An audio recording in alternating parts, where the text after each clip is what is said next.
হচ্ছে রাষ্ট্রপতি শাহাবুদ্দিন চুপ্পু পদে টিকে গেলেন বিএনপির কারণে। আমরা এটা দেখেছি, জুলাই আন্দোলনে পালিয়ে যাওয়া আওয়ামী লীগও বিএনপির ইচ্ছা না থাকায় নিষিদ্ধ হচ্ছে না।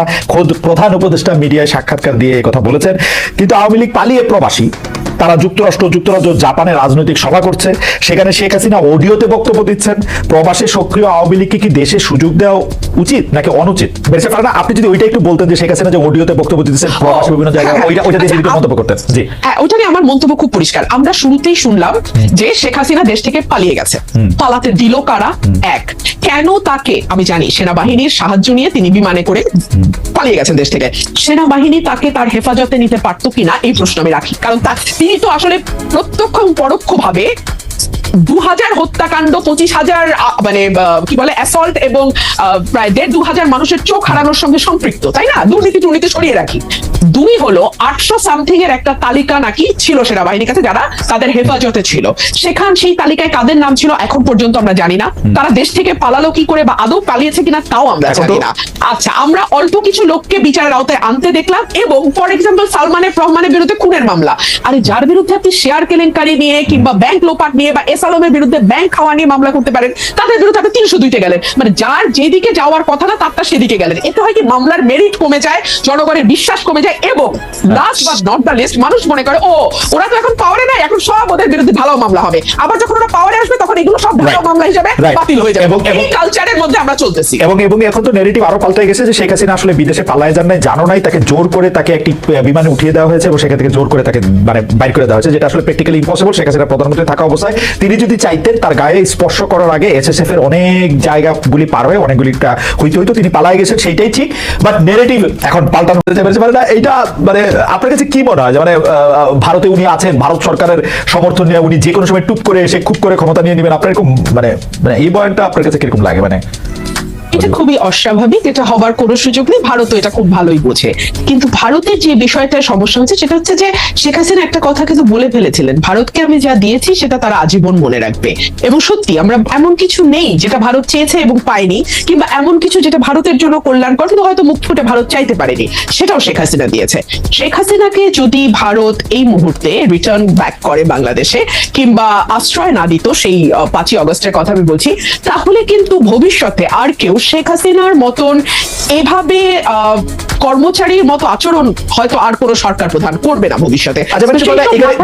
এখানে খালি দুইটা প্রশ্ন। একটা প্রশ্ন হচ্ছে ভারত সরকারকে শেখ হাসিনা নিজের মুখে বলেছেন যা দিয়েছি তারা কখনো ভুলতে পারবেন না। ইউনূস সরকার এই দেওয়ার মধ্যে কোনগুলি বন্ধ করছেন সেটা আমার একটু বললেন। আরেকটা জিনিস হচ্ছে যে মানে এই যে আপনি বলেছেন যে কর্মচারীর মতো আচরণ, কিন্তু এইটাও আসলে আর ভবিষ্যতে যে হবে না, এটা বন্ধ করার জন্য কি করা উচিত সেটা একটু যদি একটু বলেন দুই কথায়। আচ্ছা, আমি ইউনূস সরকারের ভিতরের কেউ না, আমি জানি না ইউনূস সরকার কি করেছে, তবে অ্যাপারেন্টলি একজন নাগরিক এবং একজন পর্যবেক্ষক হিসেবে আমি যেটা দেখি যে আগে আমরা ভারতের চোখে চোখ রেখে 15 বছর সরকারকে কখনো কথা বলতে পারা গেছে। আমাদের খাদ্যমন্ত্রী কিংবা আমাদের কৃষিমন্ত্রী বা কিংবা আমাদের আওয়ামী লীগের কোনো মন্ত্রী বলছে এটা আমাদের দোষ, কারণ আমাদের লোকেরা গরু চোরা চালানের সঙ্গে যুক্ত, সো এই জন্য তারা গুলি খেয়ে মরে, এটা ঠিকই আছে, এটা ভারতের কোনো সমস্যা না। আমরা দেখেছি তিস্তা নদীর পানি ভারত বলছে যে এটা মমতার আপত্তির কারণে দিতে পারছে না, যদিও ভারতের কনস্টিটিউশন ধরে আমি আপনার সত্যিই দেখিয়েছিলাম যে কেন্দ্রীয় সরকার চাইলে আরেকটা মানে দেশের সঙ্গে যে কোনো চুক্তি, যে কোনো ট্রিটি তারা করতে পারে, রাজ্যের অনুমোদন লাগে না। কিন্তু আমরা দেখেছি আমাদের সরকার আবার গলা বাড়িয়ে বলছে আসলে সত্যিই তো ভারতের কি করবে, মমতাই তো দিচ্ছে না, পশ্চিমবঙ্গের জন্য ভারত পারছে না। উল্টো আমরা দেখছি ফেনী নদীর পানি তারা দিয়েছে। মানে এগুলো কিছু এক্সাম্পল দিলাম। এই জায়গাগুলোতে আমার মনে হচ্ছে অ্যাটলিস্ট সরকার চোখে চোখ রেখে কথা বলছে। এবং দেখুন, প্রণয় ভার্মাকে ডেকে আনা, তলব করা, সাদা বাংলায় তলব করা, এটা কিন্তু আমরা এত বছর এভাবে তলব করার কালচার দেখি নাই।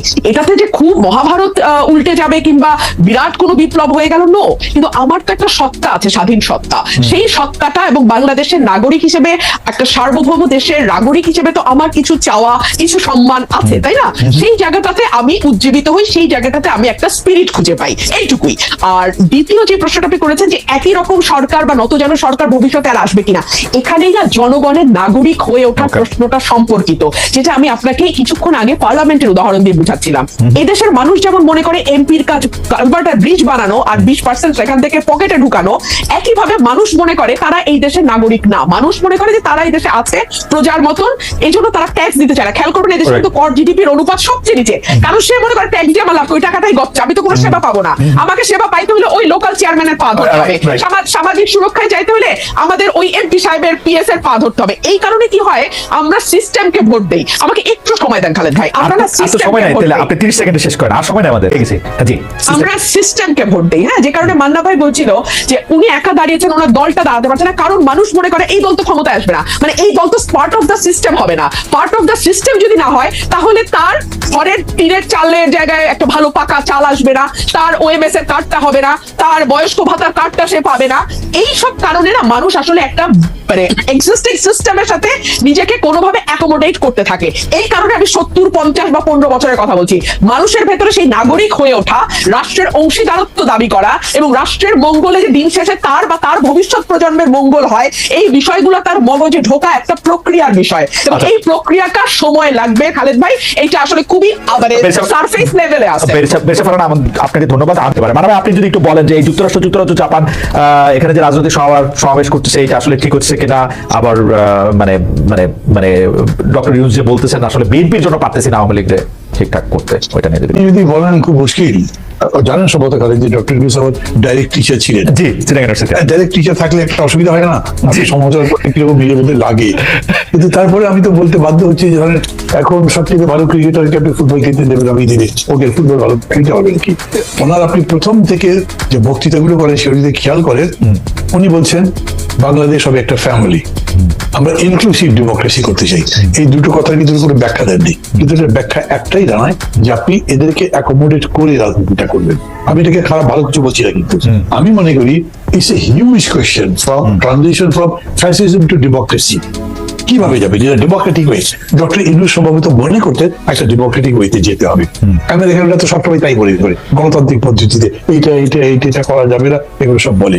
কিন্তু বাংলাদেশটা এরকম যে এত কিছু করবার 15ই আগস্ট আপনি কিন্তু কিছু করতে দেননি, সেটাই রাইট, এবং এই পর্যন্ত তাদেরকে দিচ্ছেন না, সেটাই চলছে। কিন্তু আপনি বক্তৃতা যেগুলো করছেন এবং সেই ভিত্তিতে সেটা বুঝে সাগর ভাই তো বলেই দিল, কই তাদের তো ব্যাচ হয়ে যায়, তাদেরকে তো সমাবেশ করতে নিষেধ করে যায়, চাকরি যেতে যেতে কোনোভাবে পাস করতে উনি পোস্টেড আউট হয়ে গেলেন, মানে আরেক দায়িত্বে চলে গেলেন।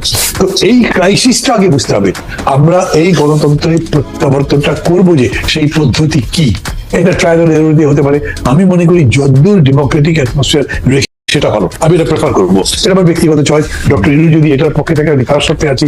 যদি অন্য কিছু বোঝাতে হবে সেটা বলবেন, কিন্তু আমি বলছি এইটা করতে গিয়ে আবার উনি মনে করেছেন যে গণতন্ত্রে কি আপনার জরুরি অবস্থা নাই, গণতন্ত্রে কি নিষেধাজ্ঞা নাই, গণতন্ত্রে কি 144 নাই, আছে তো।